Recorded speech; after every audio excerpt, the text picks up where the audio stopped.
This episode of Dispatches from Planet Albany is brought to you with support by New York State United Teachers, which represents more than 600,000 educators and school-related professionals in New York. Dispatches is also supported by the public affairs firm O'Donnell & Associates. For more information, check out o'donnellsolutions.com. You have more to lose than I do. Sure. Don't you think so? No. No?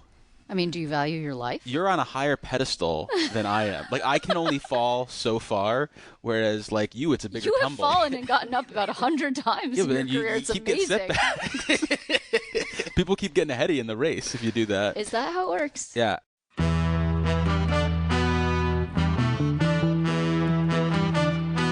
I've also declared war on potholes. So here's the first shot across the bow.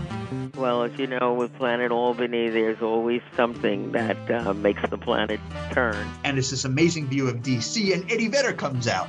And he goes, "You have a cigarette?" And I've never smoked in my life, but if I had, I wish that was the moment. And this strategy takes us from potholes to knotholes. I would like to say it was a pleasure, Mr. Kim. But I'm on the road. I'm David Lombardo, and you're listening to Dispatches from Planet Albany, a podcast about power and policy in New York State government.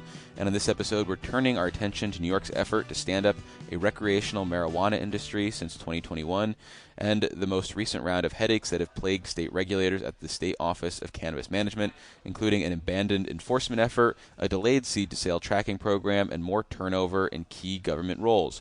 To discuss this continually changing landscape, we're joined by Herb Barbot, the former and first Director of Operations for the New York State Office of Cannabis Management, who is now a host of the podcast Joint Session and chair of the Empire State Green Standard Alliance, which brings together experts in lobbying, regulations, and the marijuana industry in New York, and is out with draft legislation to combat out-of-state marijuana ending up on New York shelves, as well as recommendations on how the OCM should handle product recalls. And stick around after the conversation because we're going to have another episode of Know Your Politicos. This time, Matt Hamilton and Liz Benjamin, both of Marathon Strategies, will square off to test their knowledge of the voices from Planet Albany. Well, I want to start, before we get into the policy weeds, I want to get your reaction to the turnover at OCM, which is kind of an evergreen statement, so to speak, with the most recent changes being the governor forcing out interim executive director Felicia Reed and deputy counsel James Rogers in December. What did you think when you heard all this? Well, it was shocking news. Again, the governor had placed an acting executive director, Felicia Reed, coming over from another state agency. This was her person who had never been nominated to the Senate, so she remained acting. And then Jim Rogers, who had taken over the Trade Practices Bureau, had created the Trade Practices Bureau, a bureau that was supposed to be looking at how business was conducting itself to make sure that it was in compliance with a host of rules. There was a reported investigation that included inversion and products coming in from out of state, what was termed the selling or the renting of licenses. So individuals from out of state were manufacturing product in state. It seemed like a strong case from all the public reports. And on the eve of an internal administrative hearing, the governor asked for the resignation of the executive director and fired the head of the Trade Practices Bureau. We still don't know why. So we don't know whether there was an issue with the investigation, but that's what it points to. It's a tough thing for the industry to deal with the third now acting, the second acting, the third head of the agency. No real direction as to where the state wants to go.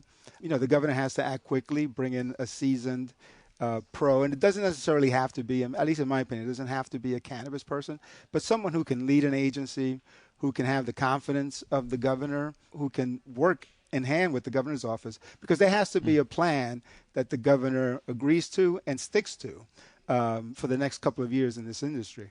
It's interesting to hear you say it doesn't have to be a cannabis person, because what we've seen so far was the first executive director was involved in, say, writing the Marijuana Regulation and Taxation Act, but hadn't necessarily run any state agency, hadn't stood up a state agency, although not many people have that sort of experience. And then Felicia Reed came from within state government but didn't have cannabis experience. Do you think the background just depends on the person who fills that role, that someone might bring different skill sets, or is there a certain skill set that you think is required to run this office in particular? Well, not just this office in particular, but someone who can lead an agency, who can have a vision for the way that the agency and the industry should go, someone who's open and brings in people from the community, people from different parts of the supply chain and listens to them. Does that vision have to be, though, in line with, say, what was sort of preached with the Marijuana Regulation and Taxation Act, which was more than just, say, standing up an agency similar to, say, the State Liquor Authority, but with what I would call high and mighty goals about the purpose of said agency? The most important part of the MRTA, or the Marijuana Regulation and Taxation Act, is those high and mighty goals. It's what sets New York apart from other jurisdictions.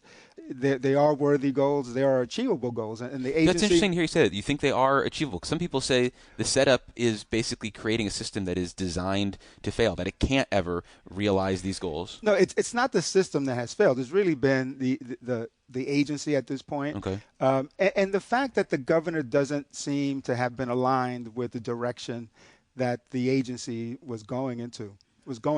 So at this point, whoever the governor selects, there has to be an agreement with the governor's office as to that direction, and there's got to be support. And whether there's good news or bad news, that direction needs to continue forward.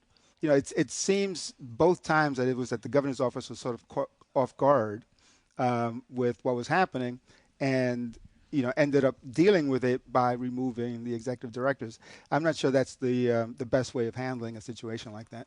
Both executive directors, I would point out, were also appointed by this governor, who seems to, every time she has to let them go, looks around and goes, does anyone know where these people came from? Can we find the guy who appointed these people? And never turns the mirror really on herself. That absolutely. Okay. Whether it's OCM or whether it's any other state agency, those are her people, and she has responsibility. So one of the sort of goals of New York's system is to keep everything homegrown, so to speak, and that's one of the reasons we're laying out a seed-to-sale tracking program so that the products that end up on New York shelves are also in New York ground at some point, that we're growing and processing what we sell here. When you think about what's in place right now in terms of the legal framework to ensure that we don't have what's known as inversion, where do you see the statute lacking, and is this more of a regulatory problem, or is this an issue with the statute being not strong enough? Well, the first thing is with cannabis still being illegal at the federal level, everything must be done within the state parameters, right? So if you're running short on cannabis, you can't go to New Jersey to buy more. At least not legally. At least not legally. So you everything has to be grown, processed, and manufactured and sold within the state territory. So that's the first thing. But it's also a really terrific thing for our cultivators, for New York employees, because everything is done here. So the first thing is you have to educate consumers to shop in the legal stores. So they have to know what's a legal store versus what's not a legal store. Well, not just educate them, but make them care. Because a lot of people are used to maybe shopping at an illicit store in New York City and other urban areas, and it's worked out perfectly for them. Well, and that's where the issue of inversion becomes important. For the state, the biggest differentiator between legal cannabis and illicit cannabis is that, first of all, we know that it was processed, grown and processed in New York State, but it's also tested in New York State. So the only thing that we can compete on, we can't compete on price, right? Because New York State has, certain level of taxation that the illicit operator doesn't have to comply with. There's compliance costs that the illicit operator doesn't have to comply with. So we're never going to be able to compete on cost, but we can compete on quality, on consistency, that the person who's buying it knows what they're getting and can trust what they're getting. When you have inverted products, then you can't. That trust goes out the window. So what goes into ensuring that products that are sold in New York are exclusively grown in New York and processed in New York? Is it as simple as doing a seed-to-sale tracking program, as state regulators have been trying to stand up, or like we've seen in other states that try to do seed-to-sale tracking, there are ways around it, and thus you need additional rules and regulations? Well, it's both. I mean, first of all, the seed-to-sale is critical, and that is actually in place now. The last component of that was the retailers. They went on the system this week. So that's the first process. Then there's enforcement. So you have to have folks that are out there either reporting products that are coming in out of state or testing, reviewing the certificates of analysis, which is what you get from the laboratories that do the testing. So there are mechanisms in place. There has to be currently there's no legal definition for what inversion is. One of our bills tries to introduce a definition for inversion and make it a violation.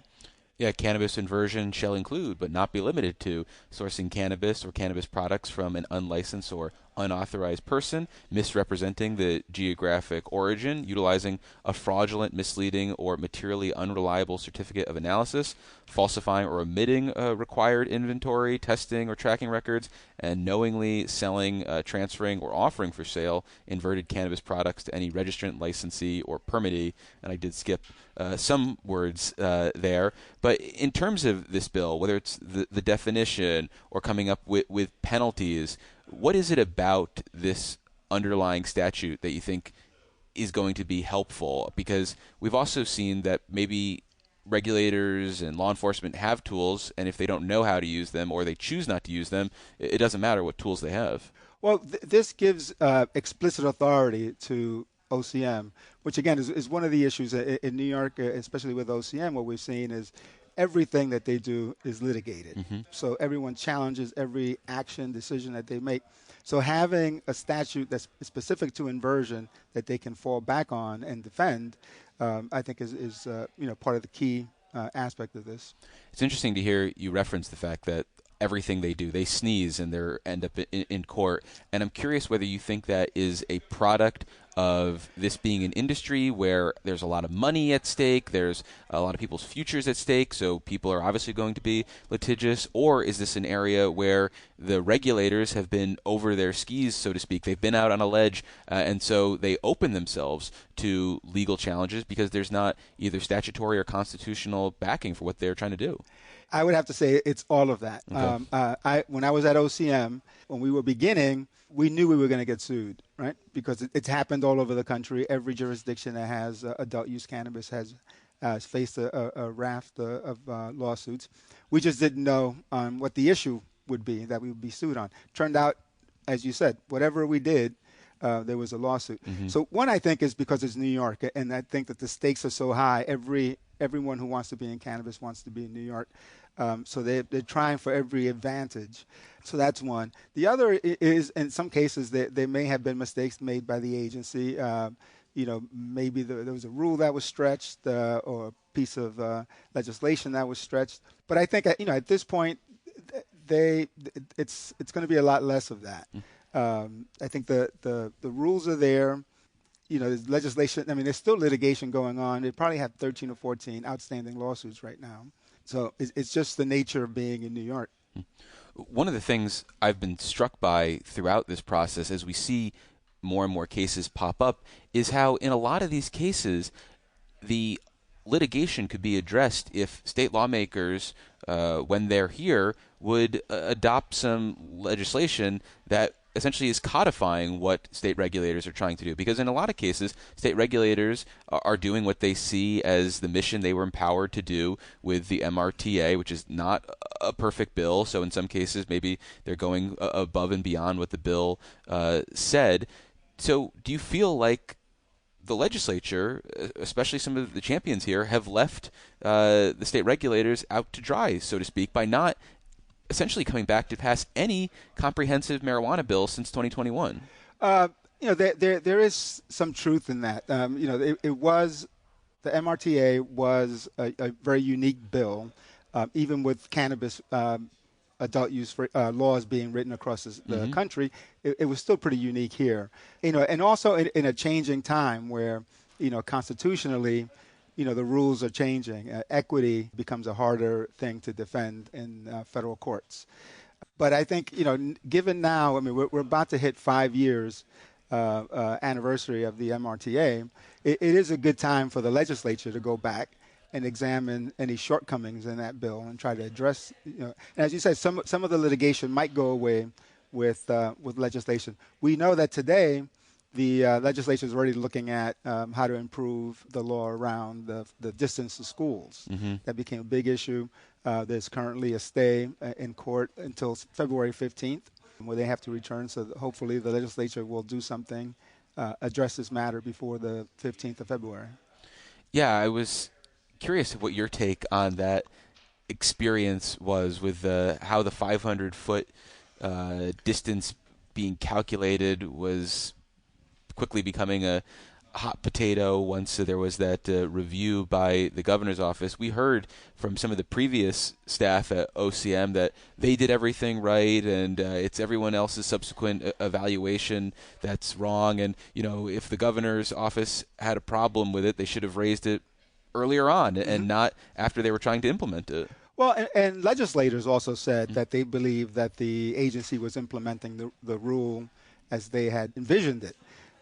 I think it was a surprise that it was just dropped, publicly, and that there wasn't a lot more discussion beforehand about it. It terribly compromised existing business owners and applicants that had property and just sort of waiting to open. I also think that it may be a bit of a dated notion, that kids somehow walking by a cannabis dispensary are going to be harmed and that we have to sort of protect them from that. There's nefarious creatures out front who are going to lure them in. Hello, kids. You've probably never heard of marijuana before, but we've got it inside. Right. No, and I always say that they walk by, like my local liquor store has plenty of liquor, as pyramid of tequila bottles and racy photos. Right on the racy photos. Racy Where are you photos. shopping, Herb? This is an interesting store in Brooklyn. Okay, we'll have to get the address offline. So again, I think the idea may even be something that is a little bit dated at this time, but it is the rule, and in particular, I think in New York City, it makes placing a cannabis dispensary very difficult. There are a lot of new buildings that are going up. Those buildings often have daycare centers on the first level, so that's going to increase or decrease the availability of commercial property. So it's a very difficult issue. Another area that you're looking to have policymakers tackle in 2026, and I imagine this is probably more on the regulatory side, has to do with recalls and determining when they're necessary and how New York should execute them. Is there an issue with the status quo currently? And if so, what's the problem with the way these are handled right now? Well, again, here the issue for us is that the agency is really acting on what we call implied authority. There's no explicit authority for OCM to conduct recalls. It sort of comes out of what their compliance rules are, and it's sort of assumed. We've had one major recall issue based on inversion, a number of other things that got dropped, and that's the matter that we referred to earlier in this discussion that led to the resignation and the firing. So we want to have explicit language that gives them authority. We want to create classifications of recalls. We want to create a process whereby the public is informed. Because again, this whole process doesn't work. The industry, the market doesn't work if consumers don't have trust in what they're buying. And it doesn't. You don't have to prove that there's harm has been caused to have a recall. If there's suspicion that a product came from out of state, if the lab tests are called into question, or if there's an actual health hazard, there has to be a process for recalling, to just like any other consumable industry, notifying the public, quickly getting the materials, the products off the shelves. So that's what the bill is trying to address. Yeah, as you point out, this is another area where you're looking to strengthen the statute, add specifically a new section titled Mandatory Recall Authority and Procedures. When you think about the legislative action that you're looking for, whether it's recalls, whether it's inversion, whether it's maybe something else, do you see these as standalone bills that the legislature should tack off one by one, or would you like to see the lawmakers open this up holistically and do sort of a comprehensive update? That's an interesting point. I mean, we're sort of addressing it issue by issue, but I do see the need, especially as I said earlier, coming on the 5-year anniversary for the legislature, if they have the time this year to examine the MRTA and do an omnibus, sort of examination of it. And there might be other sections. I mean, enforcement, they were adding statute after statute for the first couple of years, trying to give the enforcement team more authority. So that, in a way, this is what that does. It sort of looks where there were gaps and tries to fill in those gaps. But a better way might be to have the legislature look at the entire bill, MRTA, and do an omnibus bill. Well, who do you turn to then in the state legislature, whether it's to carry a standalone bill or take on some sort of holistic changes? Because obviously the MRTA was championed by Assembly Majority Leader Crystal Peoples-Stokes, who I think was approaching this from primarily a criminal justice perspective, and I don't know how interested she was with the recreational side of things, and that's just from talking with her on this show and also the bills that she's chosen to sponsor. And on the Senate side, Liz Krueger carried the MRTA, and again, I don't think she's that interested in revisiting this. And so you have in the Senate the chair of the Cannabis Subcommittee, Jeremy Cooney, who has since also become the Transportation Committee chair, so probably a lot on his plate. So who do you turn to? I mean, are there people that are particularly interested in these topics in the legislature? Well, just to go back to the majority leader, Crystal Peoples-Stokes, my impression, my belief is that she was interested in the market and the equity. It wasn't just an interest on the medical cannabis. Sure. So she is very much interested in the development of the market, equity in the market, and seeing small business owners throughout the state. So we're hopeful that she will have time to examine some of this. We've had conversations with Senator Cooney. He's very interested in supporting some of this, at least talking with us and looking at the bills. We've shared all that material. We've also been in touch with the governor's office. So we're not here to play one side against the other, or we want to be supportive. We want to support OCM. We want to support the governor's office and the legislature in this regard. So we're having conversations with all the interested parties. But except for, say, the enforcement of illegal sales, and occasionally when the governor steps in to fire the person she appointed at OCM, she's usually nowhere to be seen on the cannabis issues. So is there some way to get her to be more out front on this? Because right now, I don't necessarily see her championing any sort of cannabis issues during the 2026 session. Well, I mean, we are hopeful. We have developed and are developing a good relationship with the secretary that oversees, the deputy secretary that oversees cannabis. So we've recently been in touch with Chelsea Davis on the cannabis side. Recently promoted, right? Yeah, recently promoted. So she's also responded very well to the information that we sent her, the reports that we sent to her. So we've been in touch with the new acting executive director of OCM. So we're hopeful, and we're starting early in the legislative season. What are your goals, and I guess the goals of the Empire State Green Standard Alliance for the 2026 session? What do you guys hope to do? Is it about putting yourself out there as the go-to person to get their agenda through Albany? Do you have high and mighty goals? Because, looking at your resume, before the launch of OCM, it's not exactly marijuana heavy, and now it seems to be your focus, for example. Well, we just launched in September of 2025, so this is our 4th month in existence. And I think we've had an impact already with some of the reports that we've issued, again, having a discussion about these bills. So our goal for 2026 is to grow our membership. Membership is free. You go to greenstandardalliance.org. You got there, nice. greenstandardalliance.org. There's a button that will take you to a join page, and we'll send you a very nice sticker you can put on your laptop. But we're trying to grow the membership. We're trying to educate the public. For the industry to thrive, and we think this potential is huge in New York. 1 year from now, what does the recreational marijuana system look like? What does OCM look like? Are there any predictions that you'd like to make at this point? Do we still have a medical marijuana program? Is there a permanent person running OCM? What if any forecasts do you have? The market went from a little bit over 200 stores to close to 600 stores from 24 to 25. Mm-hmm. There's a question of how many stores the market can sustain in New York, but it could easily get up to 900 by the end of next year. By the end of this year, I'm hopeful that there'll be a full-time person at OCM, that there'll be a plan for some of the issues that still exist there. There's still what's called the November queue, December queue. You've heard all this before. I mean, those individuals have to be dealt with. Those applications have to be processed. I mean, it's interesting, when it comes to cannabis as opposed to some other area like the State Liquor Authority. No one goes to get a State Liquor Authority license and then sort of holds it at home wondering what they're going to do with it next. That's a real issue on the cannabis side.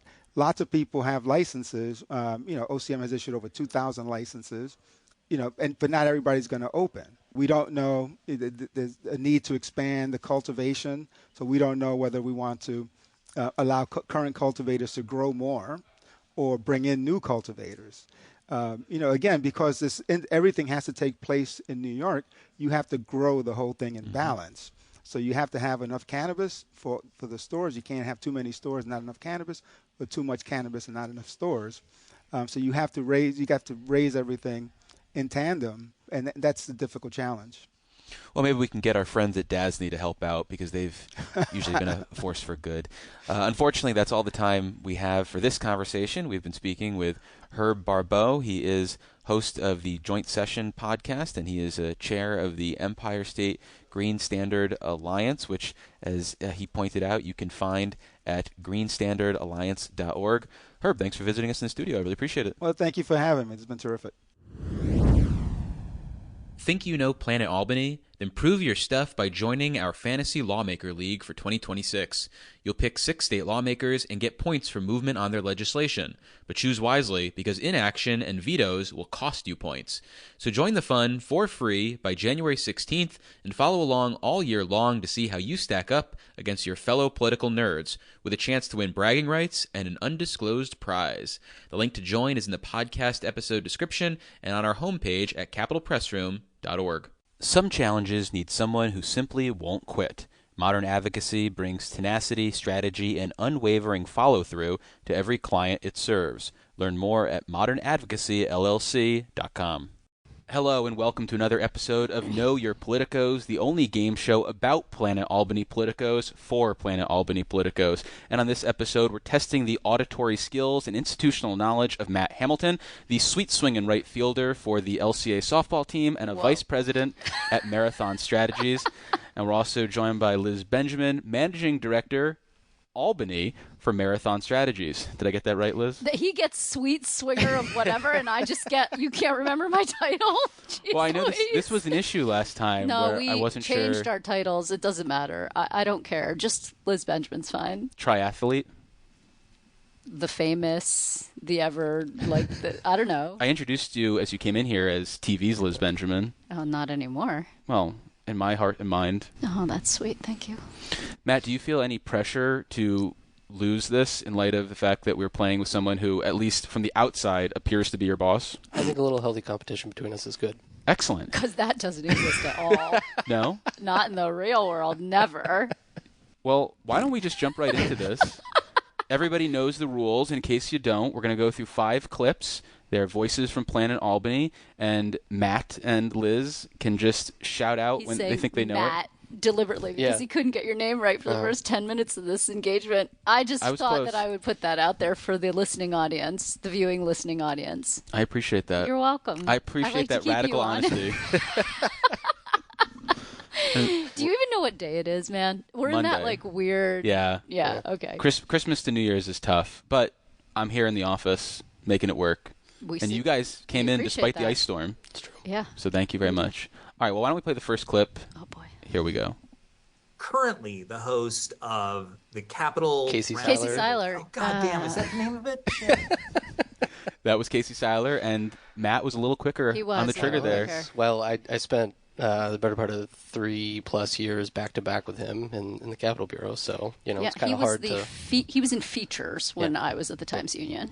So and that now explains. he's, the muckety-muck of mucketies. Yeah, and that was from when I appeared on the Capital Confidential podcast to talk about the Tales from the Coup series, and he, for the life of him, could not get my job right. You think managing director Albany Marathon Strategies is tough.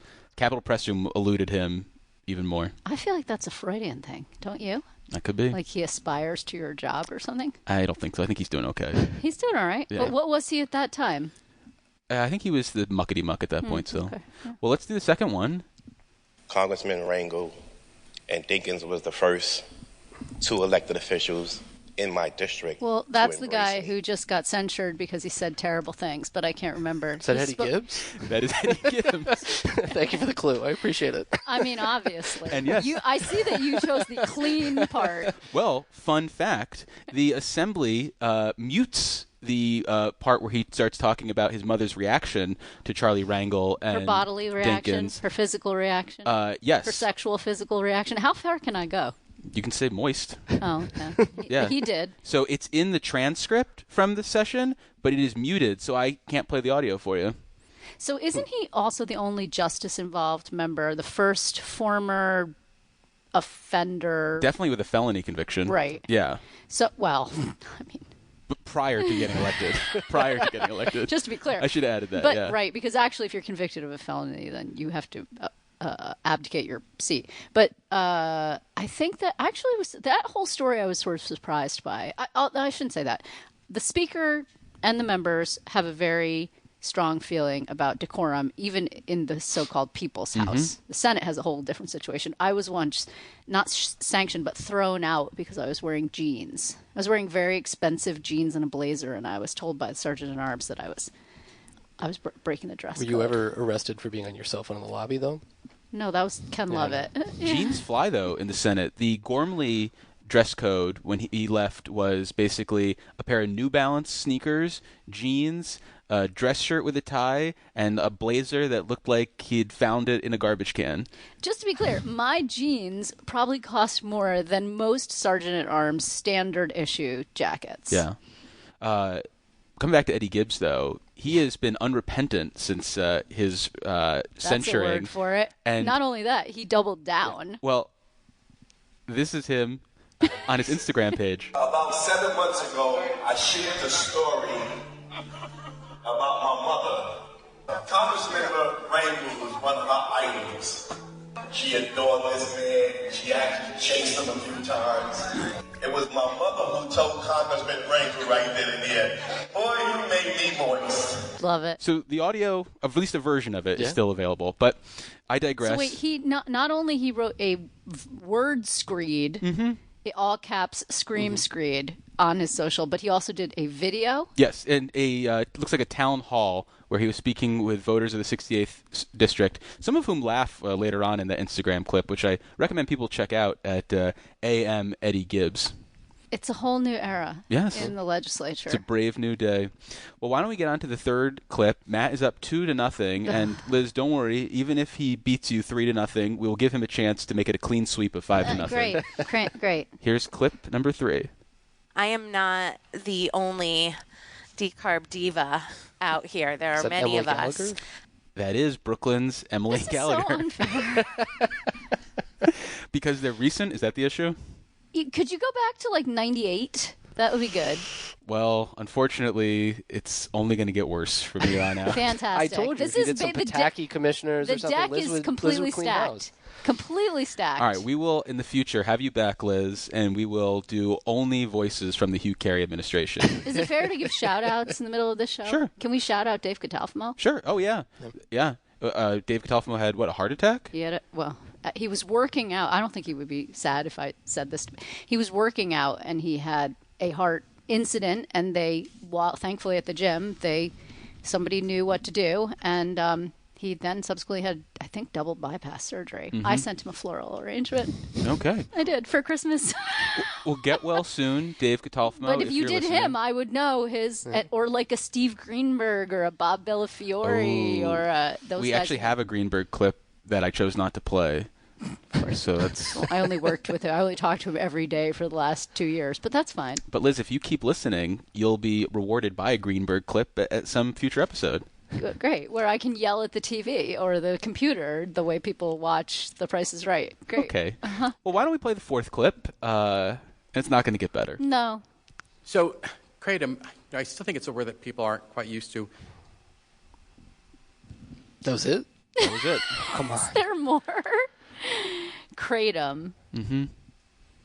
Would you like a hint? Yeah. It's a... No, I know what kratom is. Well, you're ahead of me then, because I've done 2 interviews and I still don't understand. But it's gas station crack.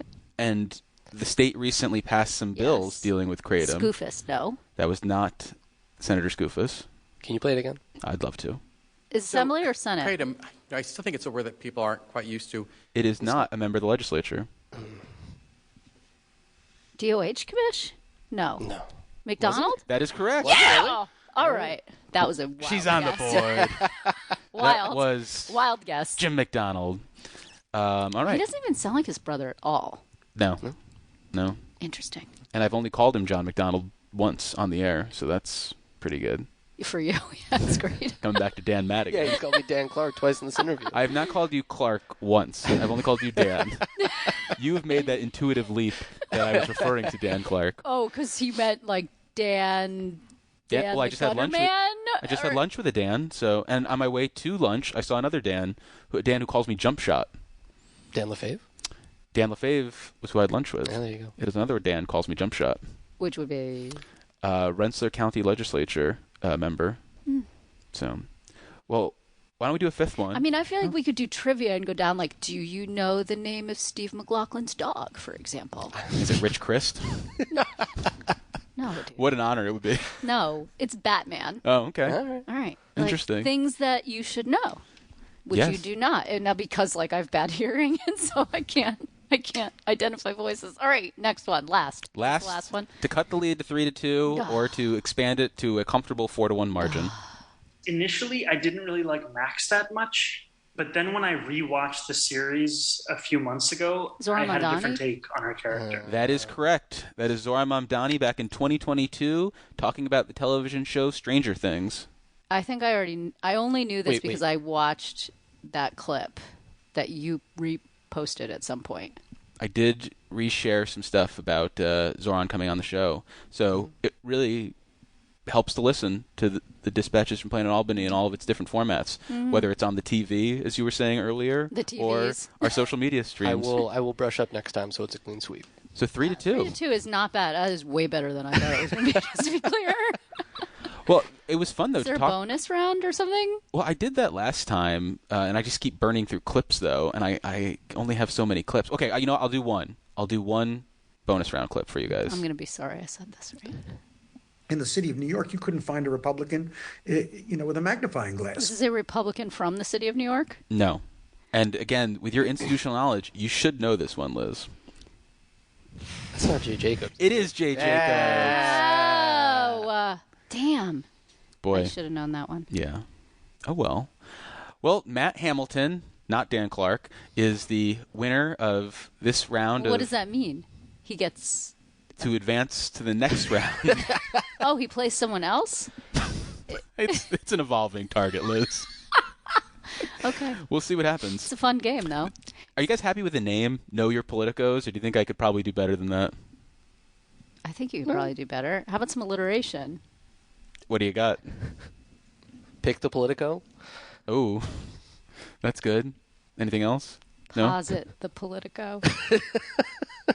So this has been Know Your Politicos with Liz Benjamin and Matt Hamilton. We do messaging for a living. Yeah. That's Yes. what we do. Uh-huh. If you want more great advice, like posit the Politico or pick a Politico, find them wherever you find your Marathon Strategies consultants. Thank you, guys. Thanks. Thank you.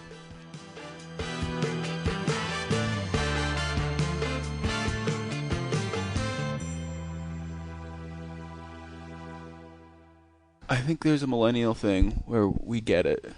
What does that mean? It's just we grew up with gushers. Yep.